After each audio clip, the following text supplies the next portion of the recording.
Gênesis 40, a palavra do Senhor nosso Deus diz assim: Passadas estas coisas, aconteceu que o mordomo do rei do Egito e o padeiro ofenderam o seu senhor, o rei do Egito. Indignou-se Faraó contra os seus dois oficiais, o copeiro-chefe e o padeiro-chefe. Mandou detê-los na casa do comandante da guarda, no cárcere onde José estava preso.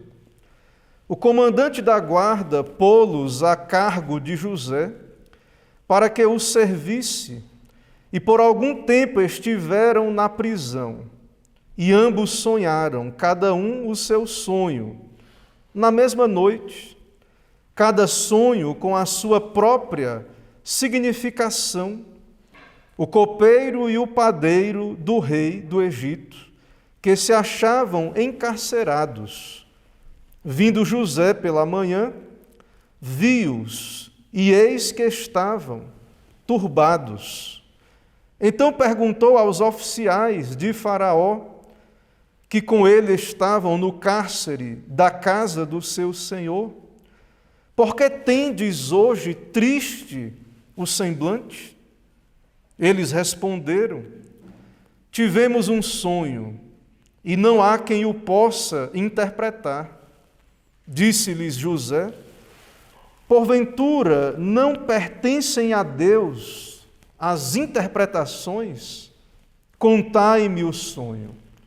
Então o copeiro-chefe contou o seu sonho a José e lhe disse: Em meu sonho havia uma videira perante mim, e na videira 3 ramos, ao brotar a vide, havia flores, e seus cachos produziam uvas maduras.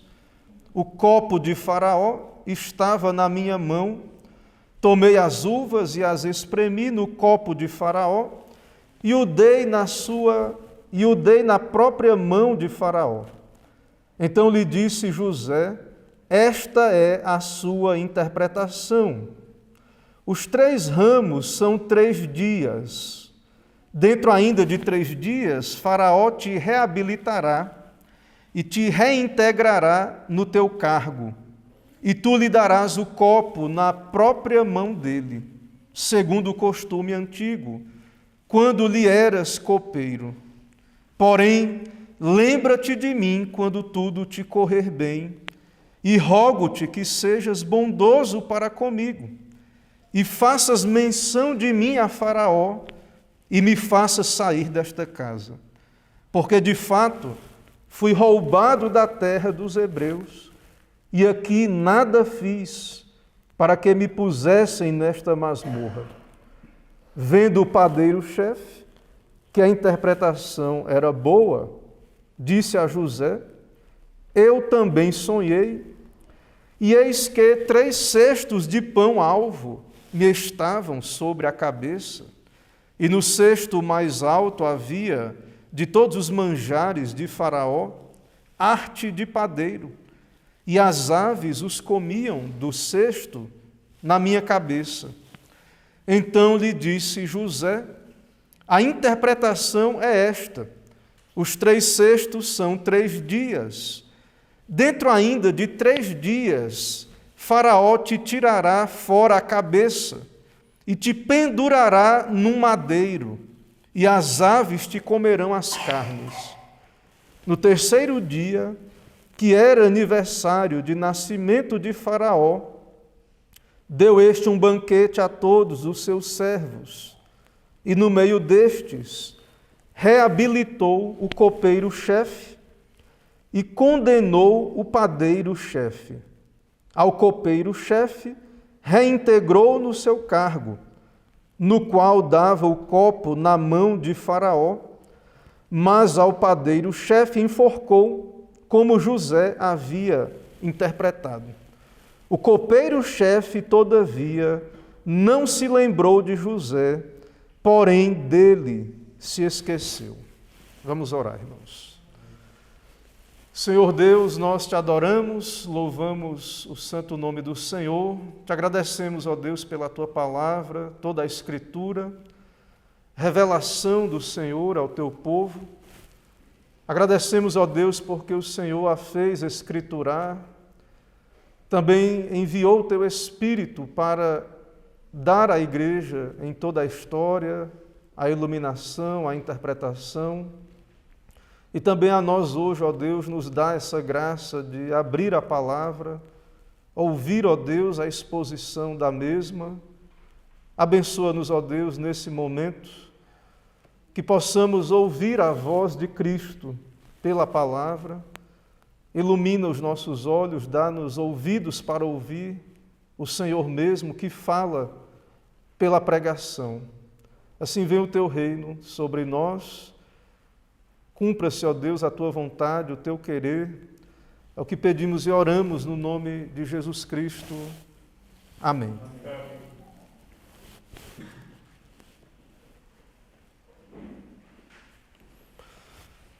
Meus irmãos, já faz por volta de 10 anos desde que José, segundo a sua própria leitura dos fatos, foi roubado da terra dos hebreus. Nós vimos, José andava no caminho da obediência às ordens do seu pai, quando sofreu o ataque dos seus próprios irmãos. José era um filho amado e fiel, aqui no caso ainda, nesse contexto do texto. É bem verdade, muito jovem, um jovem simples, possivelmente ainda tomado por imaturidade, como é comum, a idade que possuía. Mas o fato, irmãos, é que, independente das suas possíveis falhas, o texto bíblico não enfatiza nada disso. O que nós observamos é que José sofreu um atentado por parte dos seus próprios irmãos, dos seus parentes. E José, então, diante disso, é um exemplo bíblico de um justo que sofre, ou do sofrimento do justo. E nesse sentido, nós já temos observado, José tipifica o servo sofredor, o nosso Senhor Jesus Cristo, que veio para os seus, mas os seus não o receberam. Lembre que José foi em busca dos seus irmãos, pensava, servindo o seu pai, no bem dos seus irmãos, e foi rejeitado. Nós também acompanhamos o modo como a providência de Deus conduziu José à casa de Potifar, alto oficial de Faraó, e ali na casa de Potifar, o Senhor lhe colocou em uma posição em que José pôde prosperar em meio à sua mordomia, mesmo sendo um escravo. Desse modo, irmãos, José se revelou mais uma vez um servo fiel, temente a Deus, e fiel também ao seu senhor Potifar, o seu senhor terreno. E nós observamos também, anteriormente, como José resistiu à tentação da mulher de Potifar, a esposa adúltera. E por conta dessa resistência à tentação, por conta da sua fidelidade, nós vemos José mais uma vez, aos olhos humanos, declinando, indo para a prisão.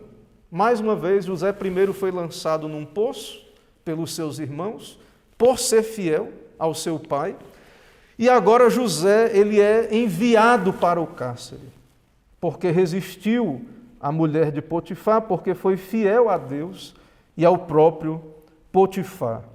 Então nós vimos tudo isso, e nós vemos então José fiel a Deus, temente a Deus, um homem crente de fé, um homem, então, que tem revelação de Deus. O Senhor falou com José desde a sua meninice, por meio de sonhos.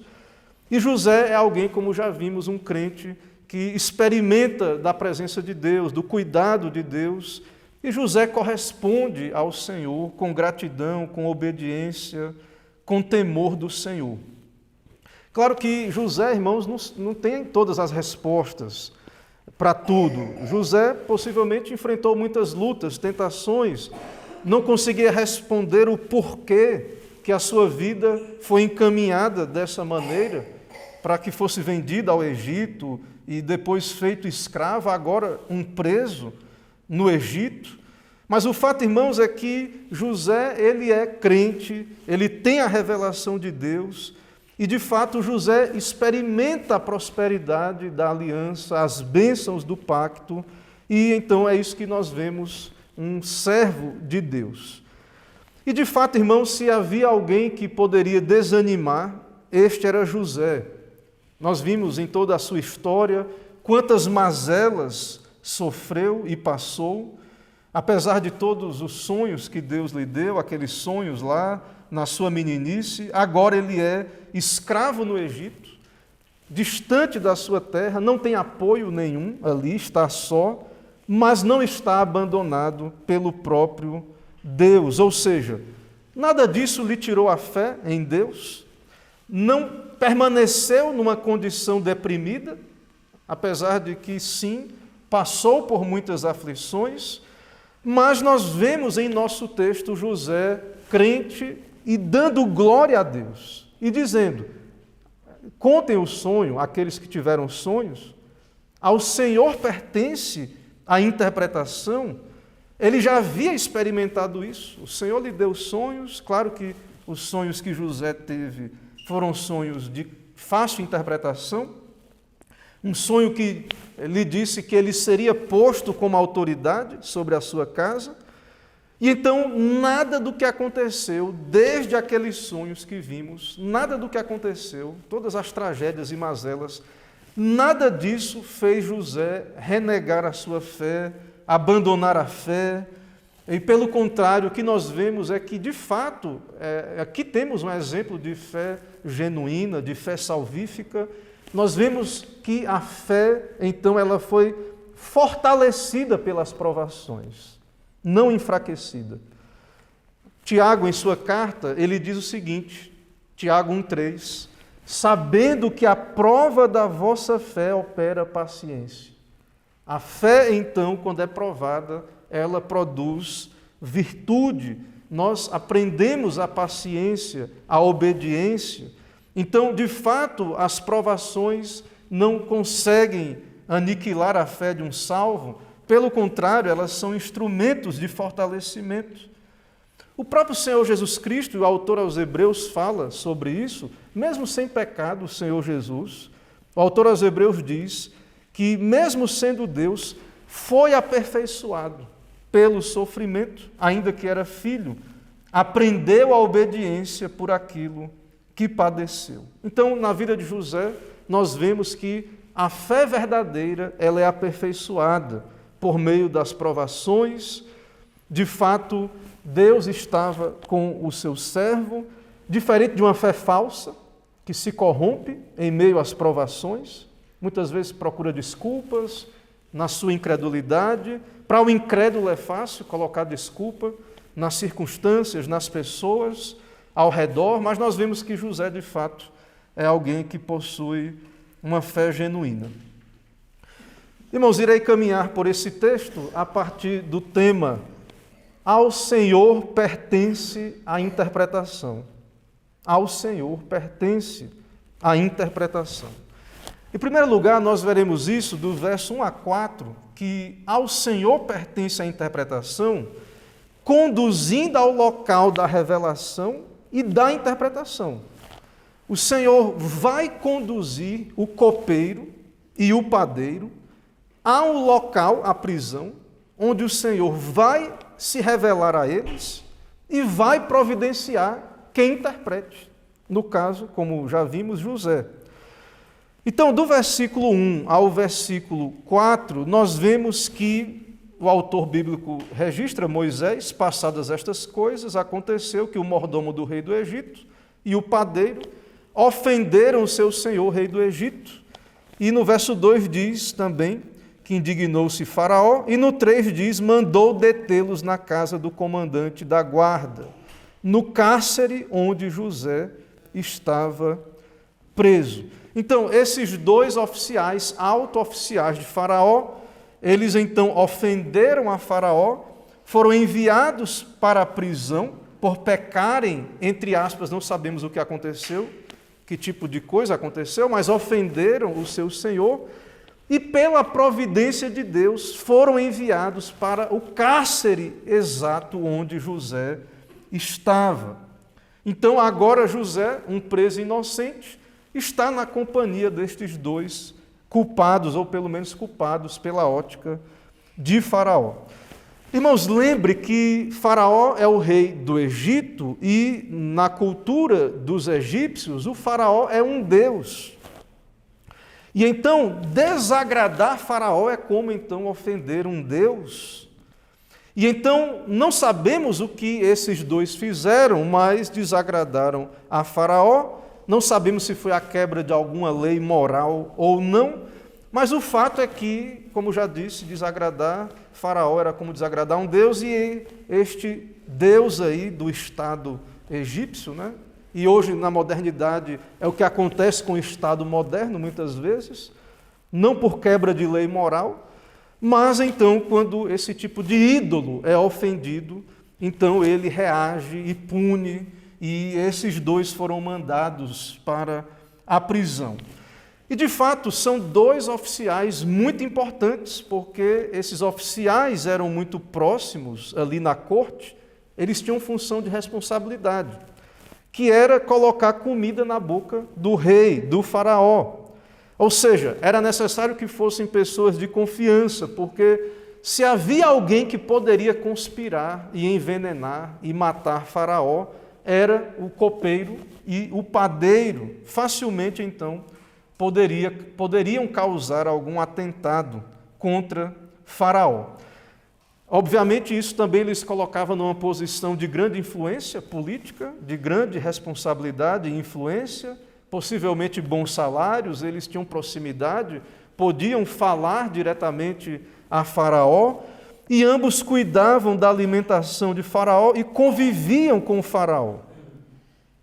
José, então, o texto nos diz, no versículo 4, que eles foram colocados no cárcere ao cargo de José. Veja no verso 4, José os serve a estes dois servidores do rei. Verso 4 diz: o comandante da guarda pô-los a cargo de José, para que o servisse, e por algum tempo estiveram na prisão. Então José agora vai servir com fidelidade estes dois criminosos do Egito. Nós vemos então a fidelidade de José, sua paciência, sua perseverança e seu serviço. Irmãos, em segundo lugar, e diante desse tema, ao Senhor pertence a interpretação, em segundo lugar, concedendo revelação e a interpretação, que é o que veremos do verso 5 ao verso 19. O Senhor, então, dá sonhos, dois sonhos, um para o copeiro e outro para o padeiro, e o Senhor dá José para interpretar.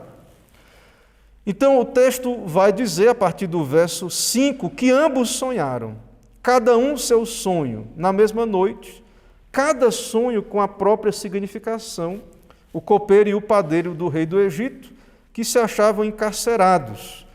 E José, então, os encontra pela manhã, os verá turbados, eles contarão o sonho e José irá interpretar. Desse modo, irmãos, então, esses sonhos não são sonhos comuns. Isso é evidente pela reação desses dois que sonharam. Veja que quando José os encontra, eles estavam tristes, perturbados, turbados. E José pergunta: por que tendes hoje triste o semblante? E eles respondem: tivemos um sonho, e não há quem o possa interpretar. Então, um sonho extraordinário. Esses homens, então, sabem que, de fato, é algo de grande importância, mas eles não sabem a interpretação, não tem quem interprete, eles estão presos. Talvez na sua mente eles pensassem assim: se estivéssemos fora do cárcere, poderíamos consultar os adivinhos do Egito, mas nós estamos aqui no cárcere e tivemos esses sonhos, estamos perturbados diante do que vimos nesses sonhos e não há quem interprete. E José prontamente responde: porventura não pertencem a Deus as interpretações? Contai-me o sonho.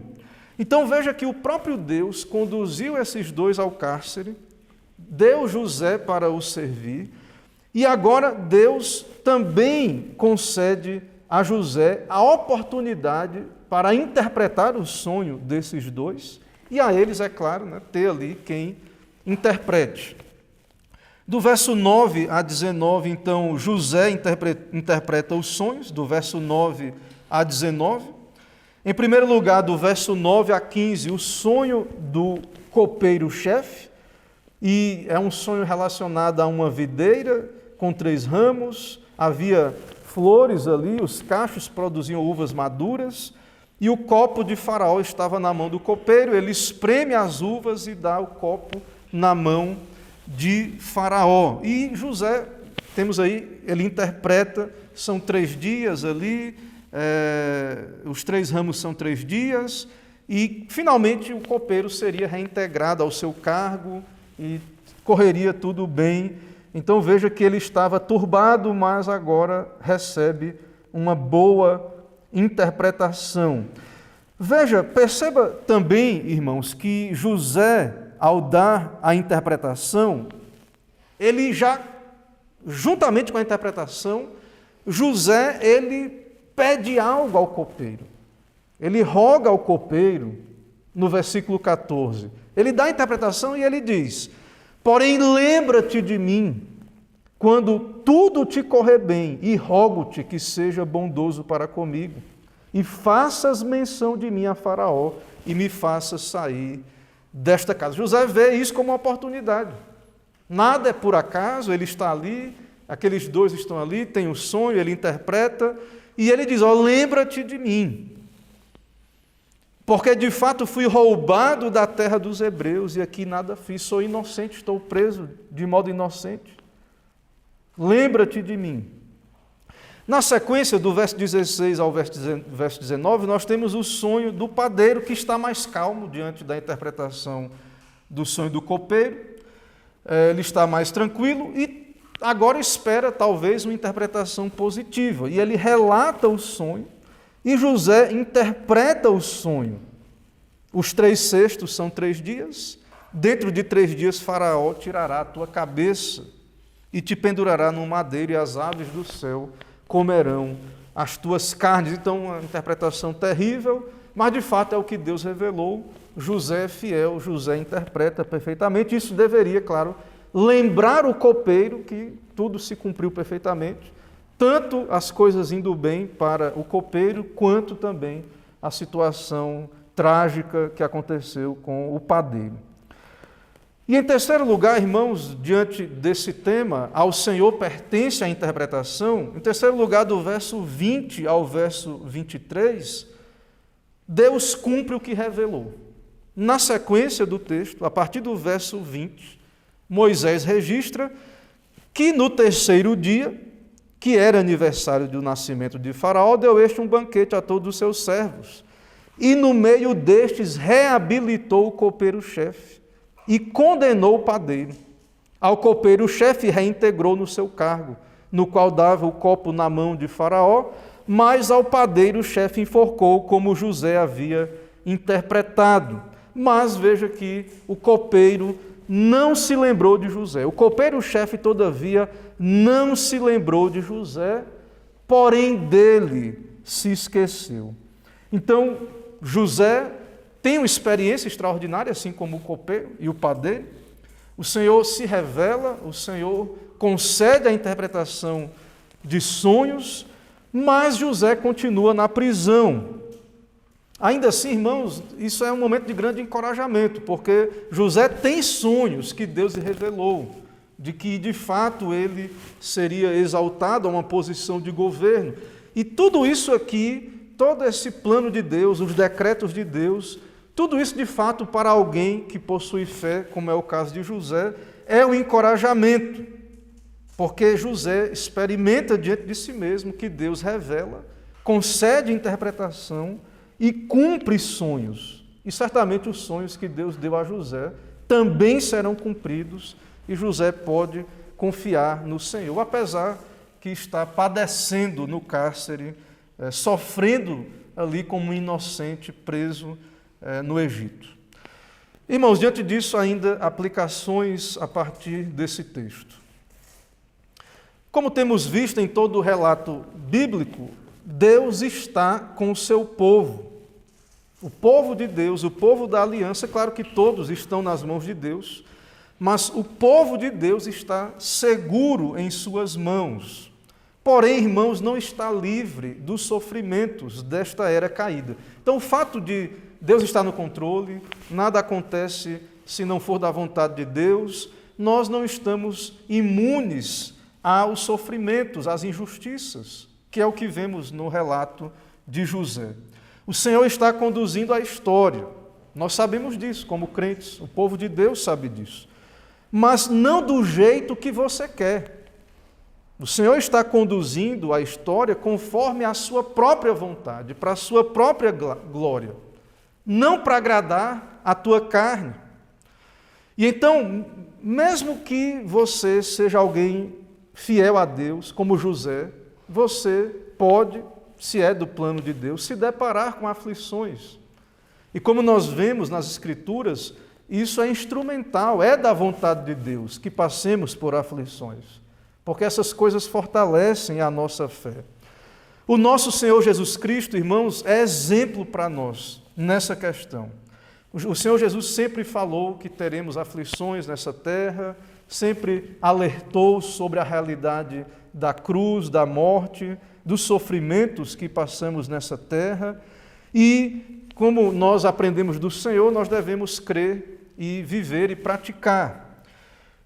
Quando crescemos socialmente, progredimos materialmente, quando o crente prospera, é muito comum que o crente dê glória a Deus e atribua a Deus esse sucesso. Mas quando Deus humilha e entrega os seus servos a uma vida de dores e de apertos, como é o caso aqui de José, quando é da vontade de Deus que o seu povo, a sua igreja, os seus servos, vivam uma vida de sofrimentos, será que você consegue ver pela fé a mão de Deus, como José, pela graça, viu? A mão de Deus por trás de todos esses eventos? O Senhor te aperfeiçoando, te moldando por meio dos sofrimentos? Então, pense nisso. Será que você pode dizer, como o apóstolo Paulo, sabemos que todas as coisas cooperam para o bem daqueles que amam a Deus? Então, de fato, irmãos, nós sabemos disto e devemos experimentar, viver e praticar estas coisas. Em segundo lugar, nós vemos que Deus é o único que tem acesso às mentes e corações dos homens e que as revelações de Deus são capazes de perturbar a falsa paz dos pecadores. Então, apesar de presos, está ali o copeiro, o padeiro, estavam na prisão e o Senhor revelou-se a eles e eles ficaram turbados e perturbados. Veja que Deus é soberano, Ele se revela pela sua palavra e Deus tem esse poder. E, claro, também a interpretação pertence a Deus, da palavra, Deus envia o seu Espírito e isso nos lembra do que o Senhor diz lá na carta aos Hebreus. A palavra de Deus é viva e eficaz, mais cortante do que qualquer espada de dois gumes. Hebreus 4:12. Deus, Ele se revela, Ele fala aos corações. A sua revelação tem esse poder, como uma espada de dois gumes, divide alma e espírito, juntas e medulas. Ela discerne os pensamentos e propósitos do coração. E tudo está diante de Deus, como o autor aos Hebreus diz. Deus é o único, então, que conhece a mente humana, tem esse poder para se revelar de modo eficaz aos homens. Deus, então, é o único que tem esse único Deus verdadeiro e que tem esse poder, que tem toda a sabedoria, e é Deus quem concede revelação e dom de interpretação. E o Senhor nos deu das suas revelações. Em toda a história, no Antigo Testamento, sonhos, visões, tudo isso pela vontade de Deus escriturado no devido tempo. E no Novo Testamento, irmãos, também Deus se revelou a nós por meio de Cristo, que é a revelação última de Deus. Então, a revelação pertence ao Senhor. Ao Senhor pertence a interpretação e também a revelação. Então, o Deus que se revela também tem, pela graça, o poder de levantar homens, instrumentos seus, para interpretar a palavra. Porque a interpretação pertence a Deus, é o que José diz. Acaso não pertence ao Senhor as interpretações? A sabedoria, a mente humana, a capacidade de julgar e interpretar pertence a Deus. Isso nos lembra de um personagem bíblico do Antigo Testamento, muito curioso. Possivelmente há evidências de não ser um crente genuíno, mas possuía um dom extraordinário de sabedoria, que é aquele conselheiro de Davi, chamado Aitofel. Ele era o conselheiro de Davi, e quando Davi depois foi traído por seu filho Absalão, ele passou para o lado de Absalão. Mas tanto Davi quanto Absalão e outros reconheciam a sabedoria desse conselheiro, e o autor bíblico registra sobre ele, e era o conselho de Aitofel que aconselhava naqueles dias como se a palavra de Deus se consultara. Imagine, irmãos, a sabedoria deste. E isso é dom de Deus também.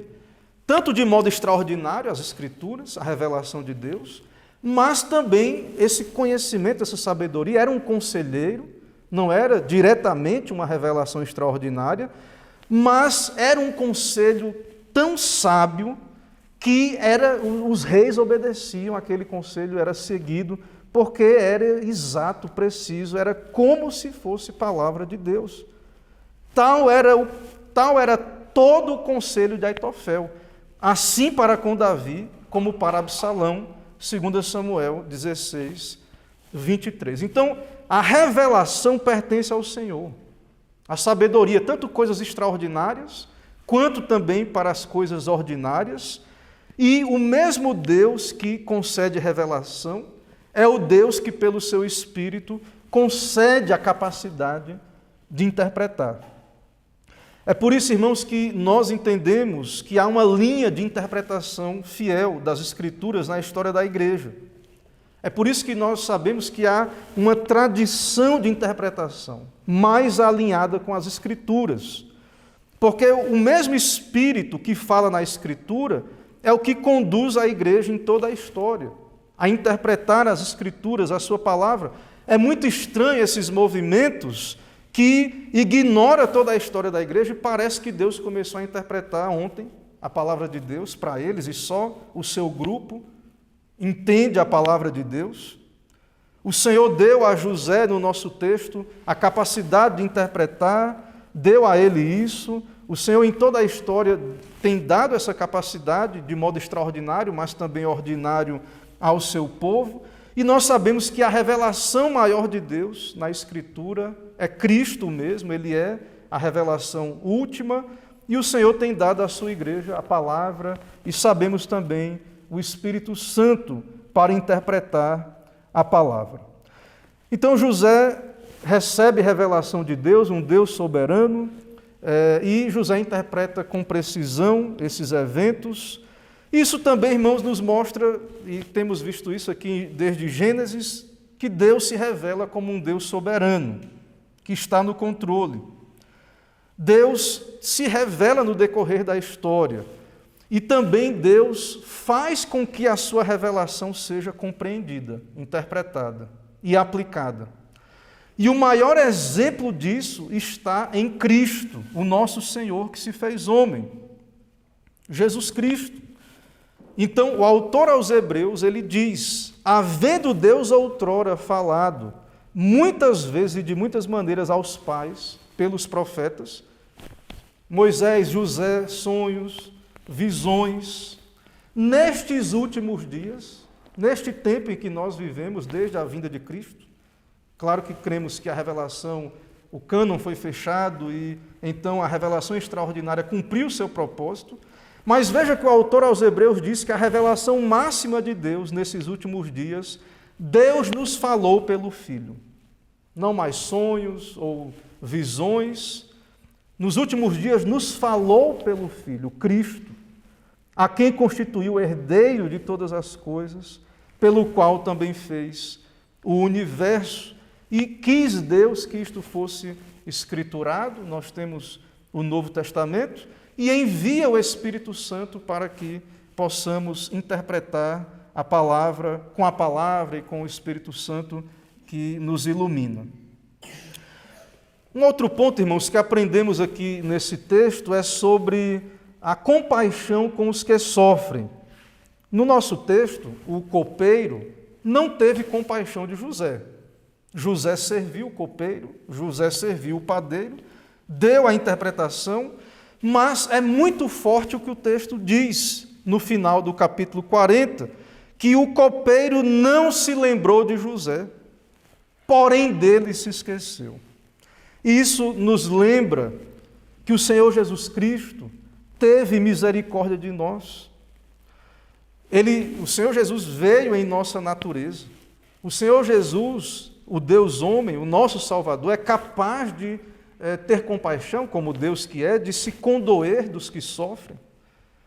Irmãos, isso é maravilhoso, porque nós temos a quem recorrer. Nós podemos ir a Cristo, pedir a Ele, tem misericórdia de nós. Lembra-te, Senhor Jesus, de mim, pecador, tem misericórdia de mim. Enquanto que José, ao ir a um homem, e José, claro, ele não fez nada de errado, era o que ele tinha à mão, ele pede ajuda, ele vai ao homem, mas ele é esquecido do homem, do copeiro. Ele não recebe compaixão do homem. E isso, irmãos, é o que o homem é entregue a si mesmo. Ele não tem compaixão do seu próximo. Graças a Deus que a salvação ela não é humanista. Nós não dependemos do homem para ser salvo.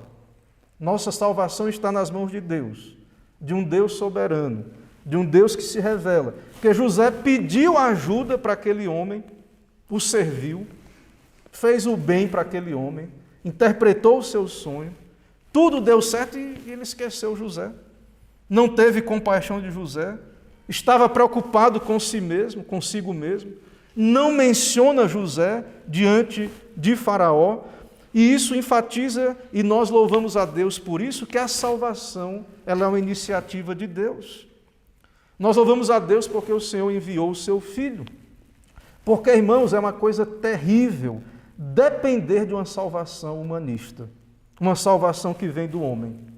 José roga para que ele se lembrasse de José, tivesse misericórdia e é esquecido. E nós vemos, então, isso nos lembra de Cristo na cruz do Calvário. José lembra Cristo como um servo sofredor, mas isso também nos lembra Cristo entre dois criminosos. José estava ali com dois criminosos também. E nós temos Cristo inocente entre dois criminosos, dois ladrões que blasfemavam de Cristo, e um foi salvo, o Espírito Santo o iluminou, e lembra que um ladrão falou com Jesus e disse: lembra-te de mim quando entrares no teu reino. E o que o Senhor Jesus respondeu para aquele ladrão? Hoje mesmo estarás comigo no paraíso. Ou seja, mesmo morrendo na cruz, sofrendo, Jesus serviu. Jesus salvou um ladrão, um pecador que merecia só o inferno eterno. E ao clamar a Jesus, que estava ali naquela cruz, lembra-te de mim, um homem, humanamente falando, sem esperança alguma. Jesus disse para ele: hoje mesmo estarás comigo no paraíso. Isso porque o nosso Salvador é Deus homem, é o Deus homem, é o Deus encarnado. Então, nós nos lembramos disto. José usou os meios lícitos, pediu àquele homem ajuda, mas foi esquecido. Mas o Senhor Jesus não esqueceu, teve compaixão daquele ladrão da cruz. Então, isso nos ensina que não devemos esperar, colocar nossa esperança no homem, mas no Deus homem, em Cristo. Nós devemos, então, irmãos, ouvir esse alerta das Escrituras E agradecer a Deus que o nosso mediador não é mero homem, mas o Deus homem, e que a nossa salvação está em boas mãos, está nas mãos do nosso Senhor Jesus Cristo. Irmãos, para nós, diante de tudo isso, basta o favor de Deus. O José foi esquecido, nós podemos ser esquecidos do mundo, dos homens. Para nós basta o favor de Deus e saber que tudo vai cooperar para o nosso bem. José foi esquecido, é verdade. Esse esquecimento vai cooperar para o seu bem. Deus irá tirá-lo no tempo devido da prisão.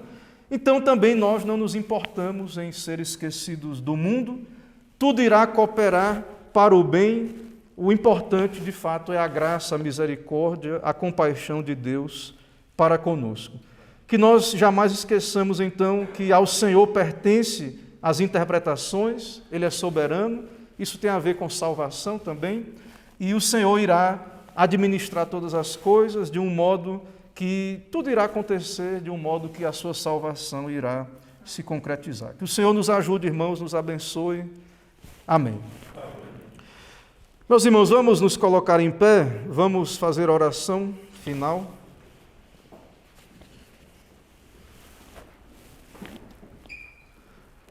Senhor nosso Deus, nós te louvamos nesse dia do Senhor pela tua palavra revelada, escriturada. Poder, ó Deus, no teu dia, comparecer diante da tua presença, ouvir a tua palavra, a voz de Cristo na palavra, tão indignos que nós somos, e saber que tudo isso é um ato da tua soberania, do teu governo. Não estamos aqui por acaso, não nascemos no tempo onde nascemos por acaso, não somos alvos, ó Deus, da pregação da tua palavra por acaso, mas o Senhor tem planos e propósitos para salvar pecadores pela pregação, para nos fazer bem por meio da palavra.